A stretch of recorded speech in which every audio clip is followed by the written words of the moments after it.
Hi, I'm Jason Bowers with Lone Star Benefits, and I'm here to present a Lone Star lesson on HSA qualified medical plans. This video is on the medical plan itself and not the personal savings account that goes along with the medical plan. If you haven't already, please watch our Lone Star lesson on HSAs versus FSAs to understand how the HSA, the personal savings account, works along with the medical plan. If you have watched it, you'll recognize the pink piggy bank I have sitting beside me. It's not uncommon for some employees to get frustrated after enrolling in an HSA medical plan. While there are some confusing terms associated with the topic, it really comes down to employee education, and that's exactly what we're addressing today.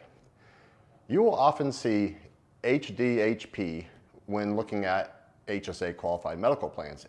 HDHP stands for High Deductible Health Plan, and right out of the gate, we have a confusing term to the average employee. HDHP is a HSA qualified medical plan. If you ask the average person if they are in a HDHP, they would likely look at their deductible amount and think, that's pretty high, I must be in a HDHP. Hey, I understand deductibles have gotten high. However, that's not necessarily the case. Just because you view your deductible as being high doesn't mean you have a high deductible health plan. And that is because the IRS sets requirements for what truly qualifies as a HDHP.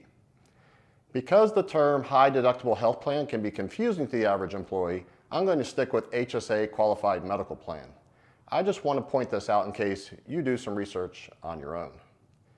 The IRS sets the requirements for the deductible and out-of-pocket maximums in order for a plan to be considered an HSA qualified medical plan. Each year, the IRS looks at adjusting these amounts for increases in the cost of living.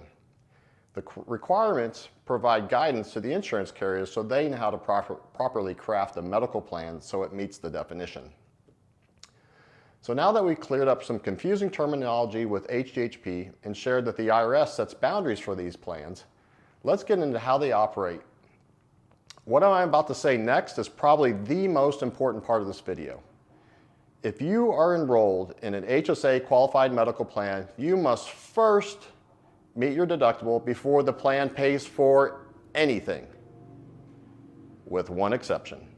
I'll get to that exception in just a moment, as I want to emphasize this concept to you so you don't forget it.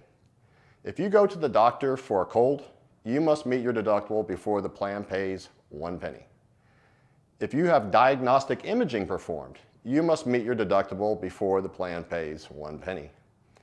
If you go to the hospital for a broken leg, you must meet your deductible before the plan pays 1 penny.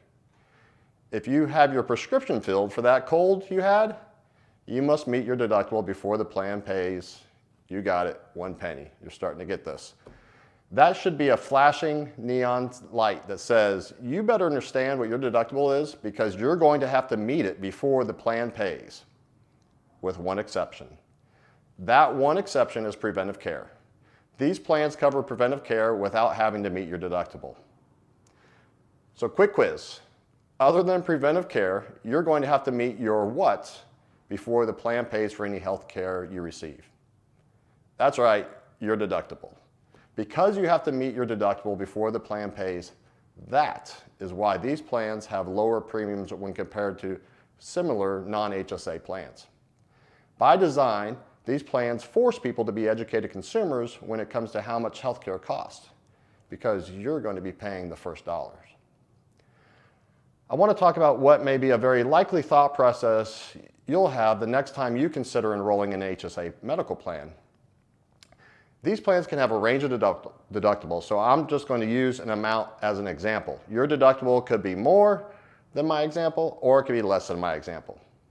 Let's just say you look at an HSA medical plan and the individual deductible is $3,000. You know that other than preventive care, you're going to have to cover $3,000 before the plan pays. I don't know about you, but $3,000 is a lot of money to me. The next question is there anything out there that can make this plan more palatable? The answer is yes. The medical plan is just one of two pieces that completes the HSA world. The other piece is the HSA personal savings account, this piggy bank that I mentioned at the beginning. There are tax advantages that help you save and invest money to cover that deductible. To understand how the personal savings account works, please watch our Lone Star lesson on HSAs versus FSAs on our YouTube channel. So a quick summary before we go. A high deductible health plan is an HSA qualified medical plan. Just because you view your deductible as being high doesn't mean you're in an HSA medical plan. The IRS sets requirements for these plans. You must first meet your deductible before the plan pays for anything, with one exception. That one exception includes items that fall under preventive care. The medical plan is just one of two pieces that make up the HSA world. The other piece is the HSA, the personal savings account. To get the most out of being enrolled in an HSA plan, be sure to set up an HSA personal savings account. It has its own setup and enrollment from the medical plan. I hope this video helped you understand how an HSA medical plan functions and made you a more educated consumer. Thank you for watching.